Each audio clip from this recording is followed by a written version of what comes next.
Hello, everyone. This is our Friday, September 4th edition of Between Two Teachers. And my name is Consuelo Lara.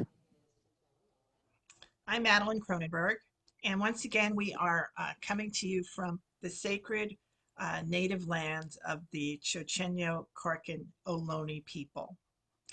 And, uh, and with respect to sacred native people, I wanted to share that this week I came across the Vision Maker Media uh, Film Festival, and it's a festival of work by Indigenous people. In particular, one of the films that I had an opportunity to watch was a documentary called Blackfeet Boxing, Not Invisible, and it's the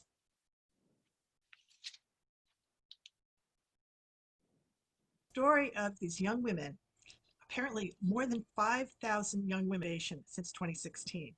Oh, It's unbelievable what has happened to them and how they have been not given anywhere near the and this is like I can't even believe this happening in another country. I mean, you do hear about, remember, in Africa there were girls who were abducted and taken, and that is exactly what's happening here. So there has to be work done. There has to be an acknowledgement of the crisis that they have in the Blackfeet Nation. And I recommend to you that you watch the video. It's on the, if you click the link, it's right up at the top, one of the first boards in the Trello board, so that you could watch it. It's an incredible video, and it's an unbelievable story.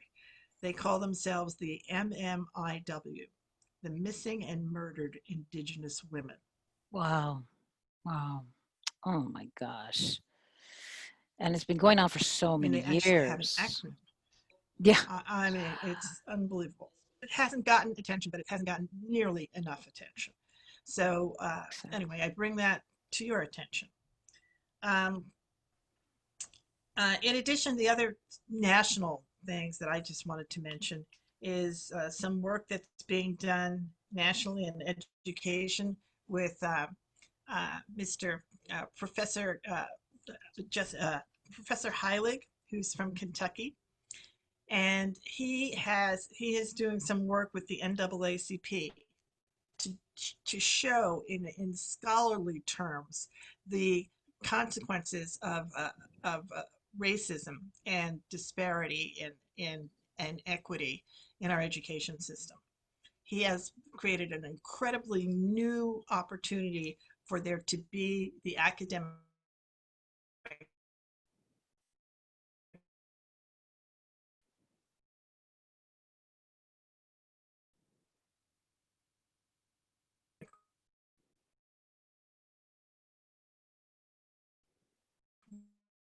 research to back up decisions that we can make around how we deliver funding to our children. And it's a brand new agreement with the mayor. The mayor controls the schools in New York. And one of the things about the agreement was particularly interesting to me, and that was that in order for a school to reopen in New York City, and then most of them will reopen on the 21st, you have to have a school nurse, and they do. Each Now, that each is because school. of the funding level. Every school has a school nurse for that school. Just so that you understand, in California, in West Contra Costa, where we are, because of the funding levels we have and how different they are from the funding levels in other states. I mean, we talk about it. We have 55 schools in West Contra Costa for the 30,000 children, and we have 13 nurses. We would be Yep, able to open 13 schools. yep. And some of those are part-time. Yes, So yes, we are yes. really hurting. Yeah, our Right. children. And so and that's the level, and so there is no way that we are saying to uh to anybody that we're going to have a demand that there's a nurse in every school. Actually, we should say it. because every child in America should have a nurse in their school. But Absolutely. there's no funding for that. Yeah. And the need was there pre-COVID. And so now you can imagine the need is much stronger. Exactly. There's the testing needs, the children who have issues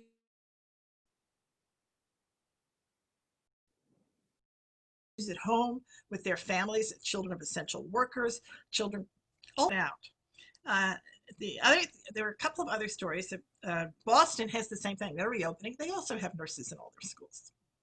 So this is Wow. understood in systems where they fully fund. Remember, we're on this list of 50, and so we're down at 47 or 40.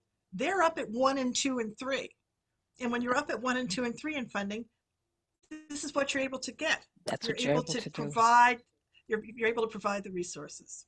Yeah. Uh, I wanted to mention learning hubs. They have learning hubs, which is a strategy that we talked about here for reopening, and they're doing it in New Orleans in one of the charter school networks that run the New Orleans school district, and they are doing hubs, but it's the same problem, is that you don't have enough space and enough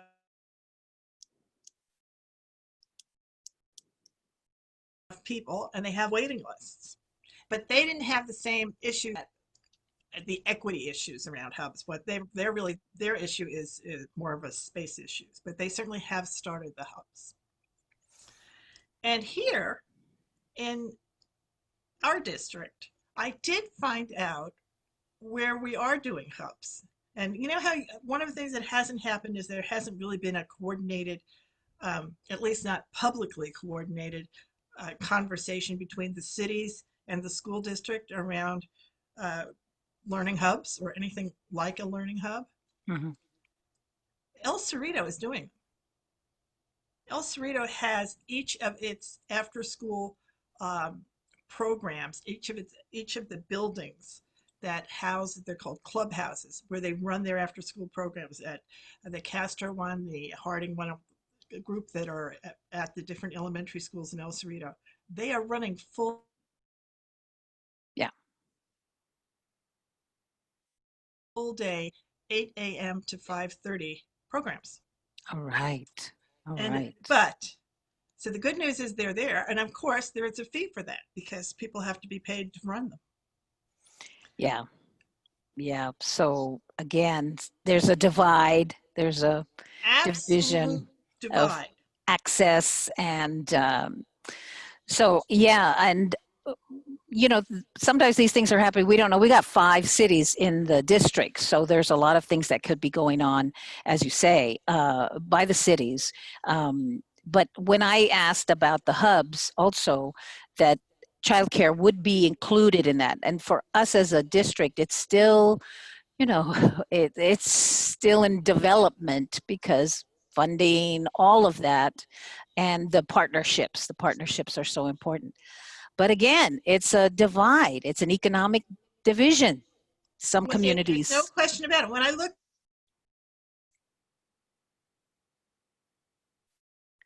at it, I looked at El Cerrito. I was watching the El Cerrito City Council meeting, and they were speaking about it. And I said, sign your children up for a half day or full day. And if they had the space, and you have the funding, you're able to be part of it. wow, Richmond has a program, but it's run by the YMCA. It's much more affordable. But I saw no program for San Pablo, Pinole, or Hercules that I could find. yeah, yeah, Right? That they seem to have just closed down their recreation departments. So part of this is that the El Cerrito Recreation Department has had a real strong history of having these kind of programs, and so they had a summer program and figured out a way to continue on. And it's the same thing where they have to be much smaller than uh, than their normal program would be, and so that makes it much more expensive than their normal program would be. well, yeah. I mean, it would if a city had something like that already in place, then to kind of add it, expand it, you know, that's a little easier than if a city never did have it and they're starting from scratch. They're starting But from it's the beginning. interesting. It seems to me some of these cities did have it, but they basically have shut down their rec programs. I Yeah, mean, El Cerrito reopened its pool because its pool is outdoors. I mean, there are just different approaches here, it's and I'm different. sure that every city Right. wants to do it. Yeah. I just couldn't find what was available in the other cities. But Right. I did Right. find what was available in Richmond and San Pablo. Yeah. And I just think that it's indicative of certainly across California and the struggles across California in different communities to try to find a way to be able to have children have somewhere to go if your family has to go to work. Right? Childcare. Childcare is the big What it issue. is. Big It's issue. what it is. So, so I just wanted to share that. Good. Um, and there are some schools that have reopened in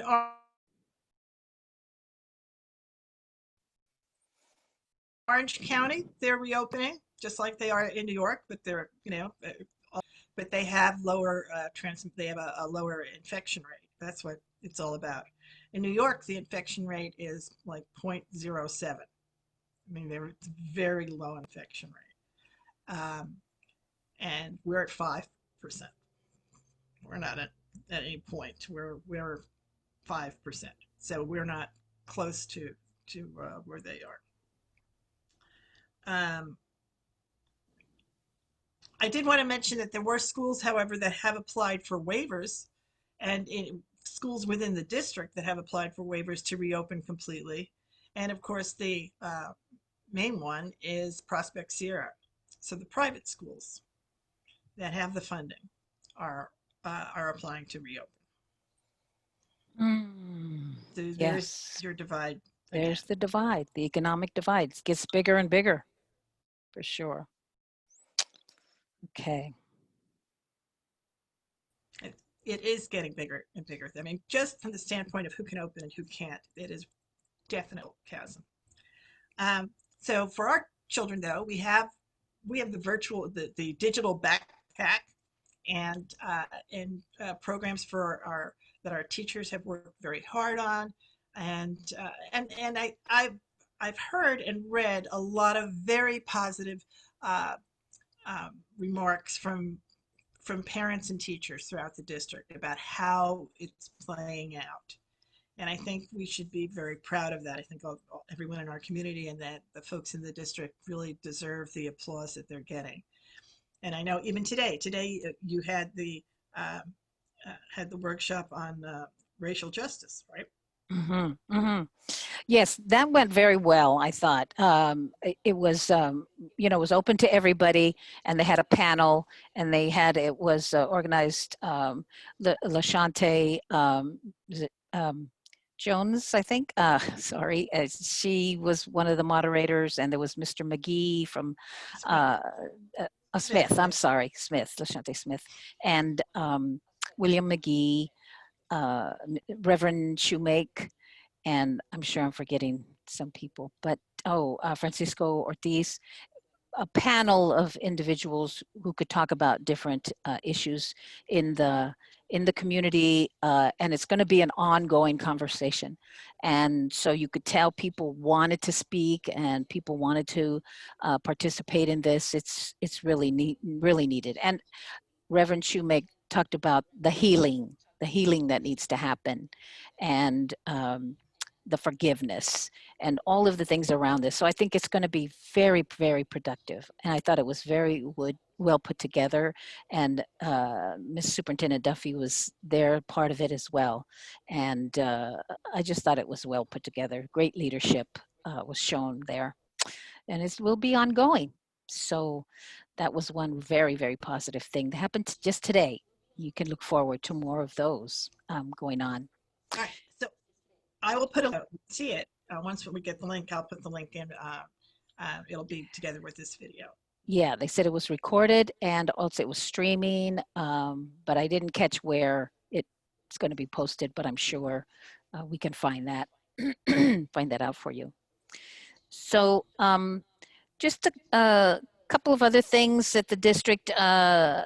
Dr. Wold, our budget person, he's going to be doing presentations about our budget situation right now and giving lots of background in full transparency. He's going to be giving a history about people have been asking, how did we get here? I know that's one of the big questions. And so he's going to give as much, you know, all of the information going way, way back, how, and then the role that the state, you know, has in playing in that, plays in that, and how it affected all the districts in the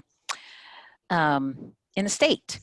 And he's got an analogy about, you know, your rent, you get a pay cut and then you get your rent and then you give you money, but then it's got strings attached to it. And then how do you get out of debt? And so it's, he's going to break it down for us. And I think that's going to be an ongoing presentation for him. So good for him putting that in.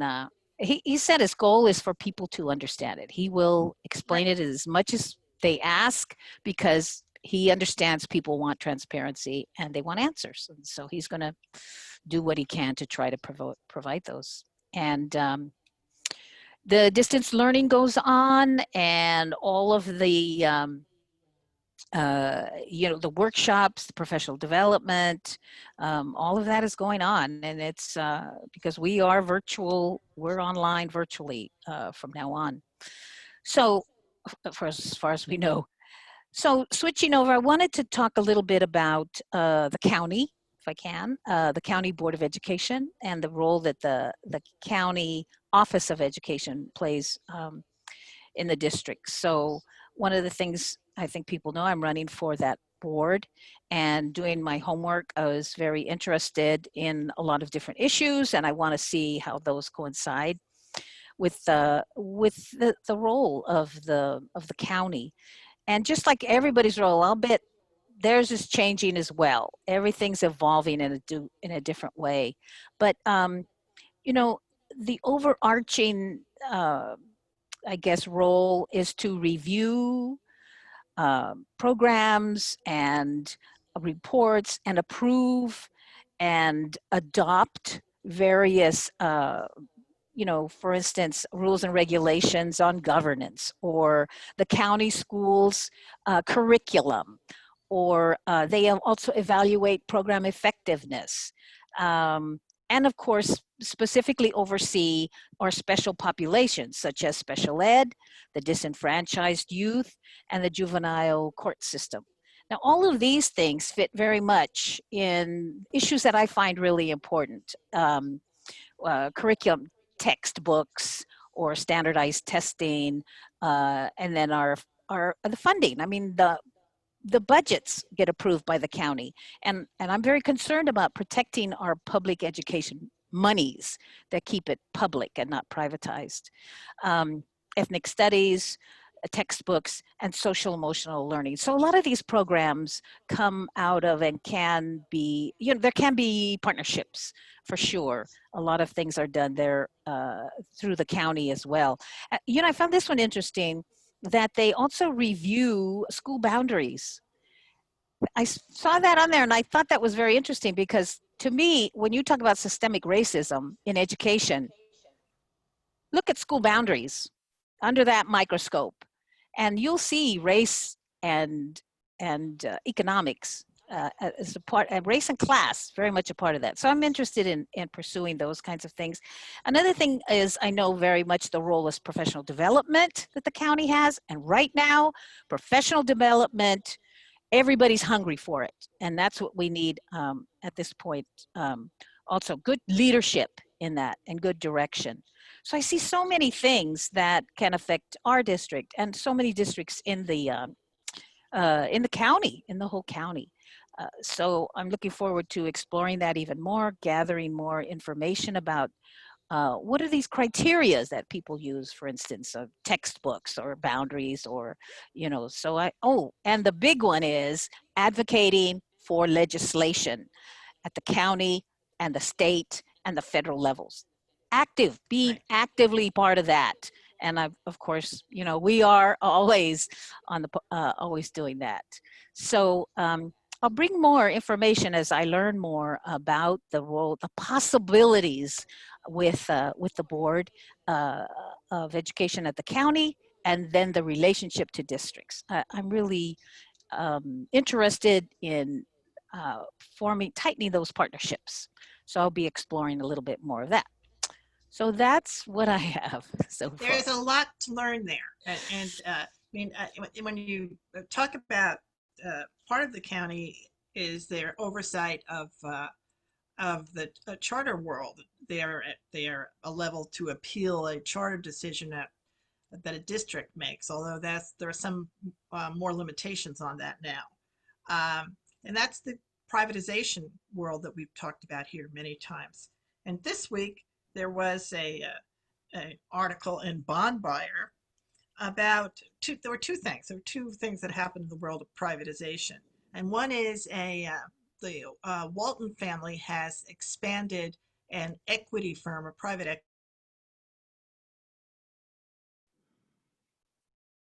equity firm that will increase the amount of funding available to charter schools to build new buildings.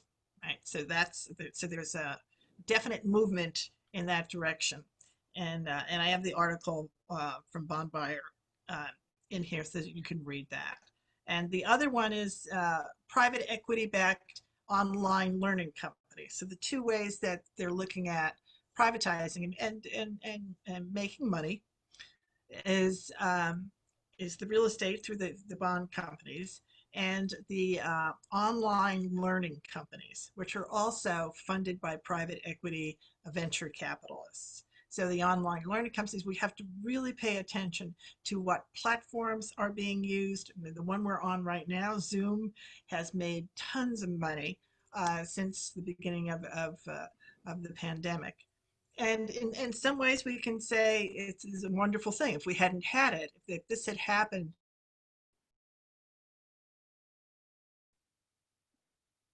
20 years ago, we would be doing nothing. And it's a wonderful gift that we have the opportunity to have look at who's making money off of this and how is that playing itself out. And anyway, that's happening not with Zoom in particular, but with other online learning companies that are trying to sell learning platforms to districts. So you could really look at whether or not public education should be investing in doing its own.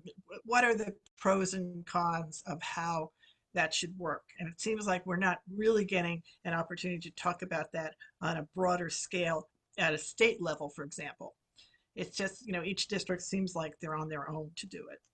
Yes, and the Walton family got to know funds, Go Public Advocates, which funds getting seats on our school board.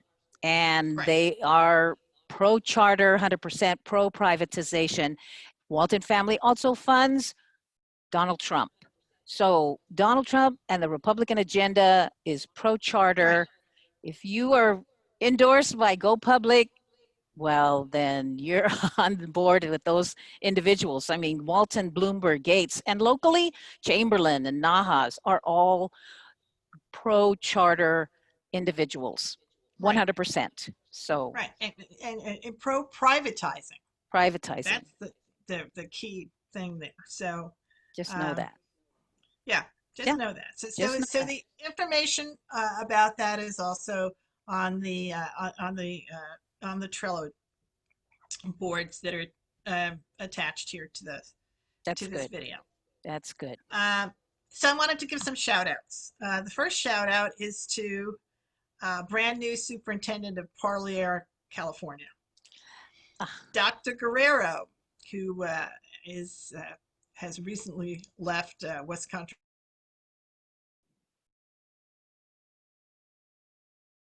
Costa, has now taken over and is superintendent in Parlier, California. So we wish her. Um, the other one, I wanted to give a shout out to Buffy Wicks, who I think has done a great thing for young mothers. Um, when she went and was uh, not in any way deterred by the fact that she was forced to come in and give a vote and bring her baby with her because they wouldn't allow the fact that she had a month-old baby to be a reason for her to be able to submit her vote by proxy.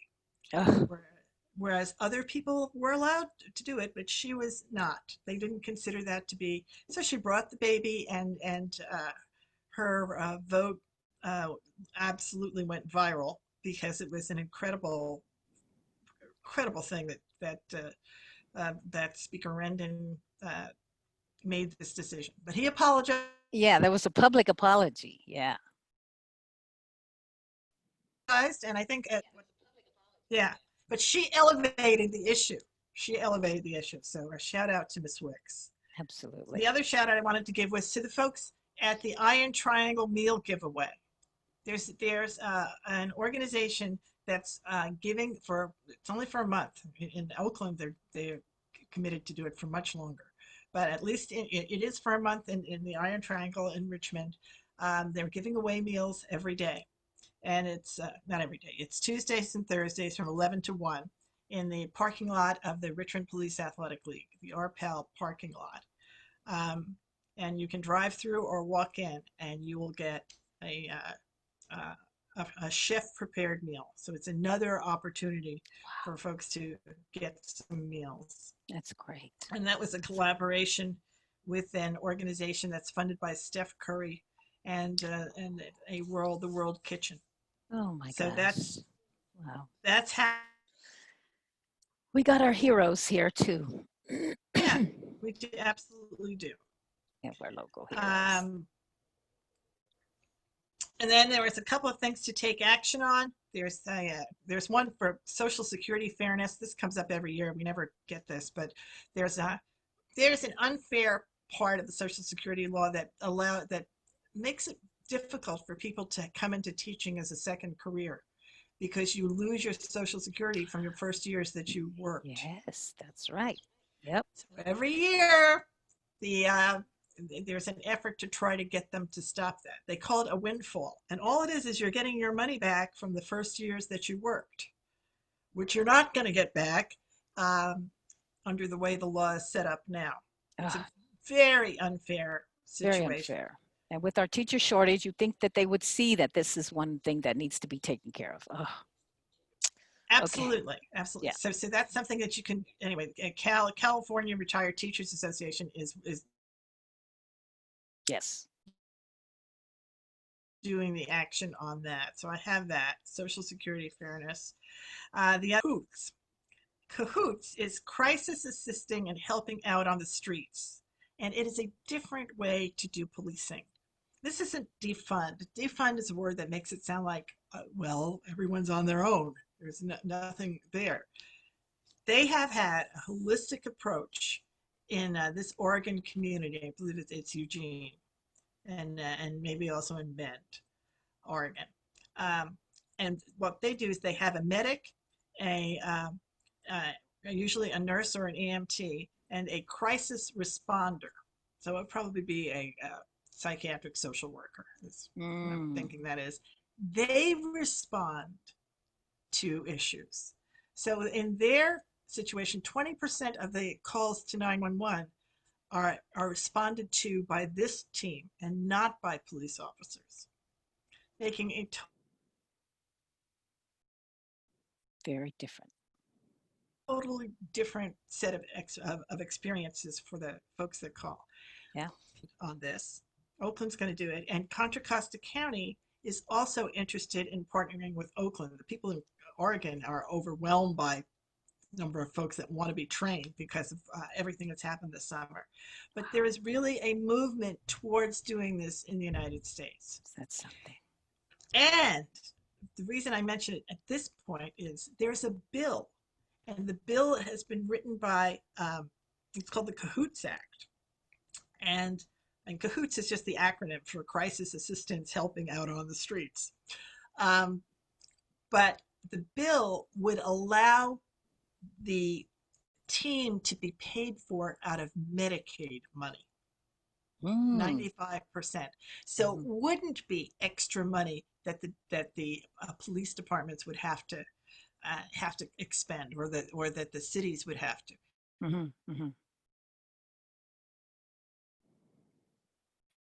They would, because it would be then looked at as what it is, a medical crisis, teams who will approach it from this perspective of healing.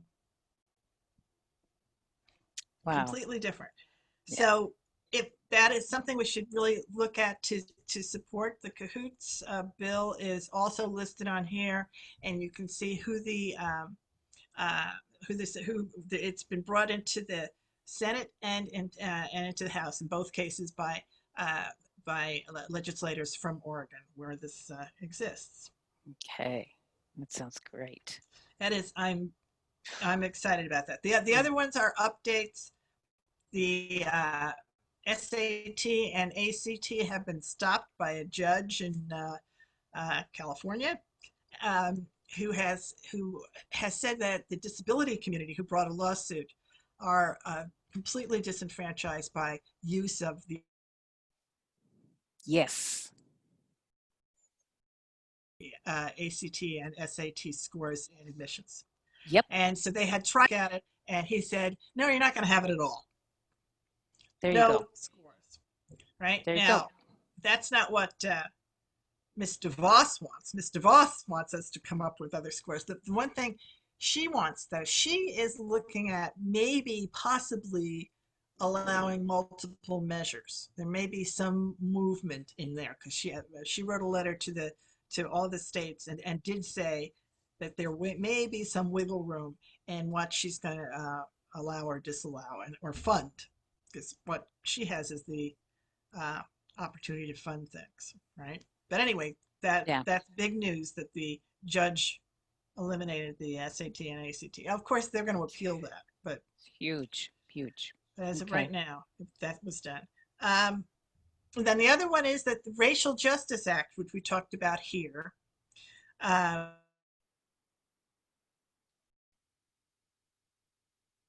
which is going to prohibit racial discrimination in convictions and sentences, and as a process, right, by juries, by judges, it passed. And that's Miss Wicks was there when that happened. It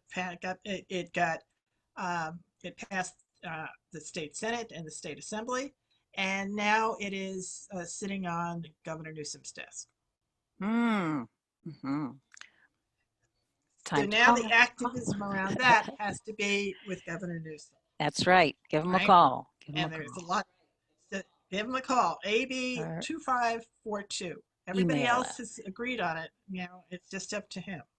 There you go. That's the Racial Justice Act. And that's it for me.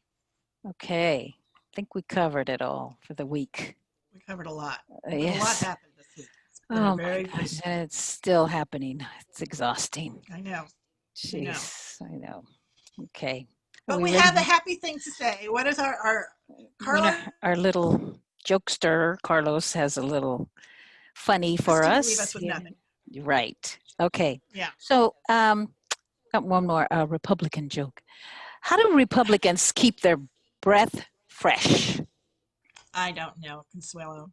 How do they keep their breath fresh? With entitlements.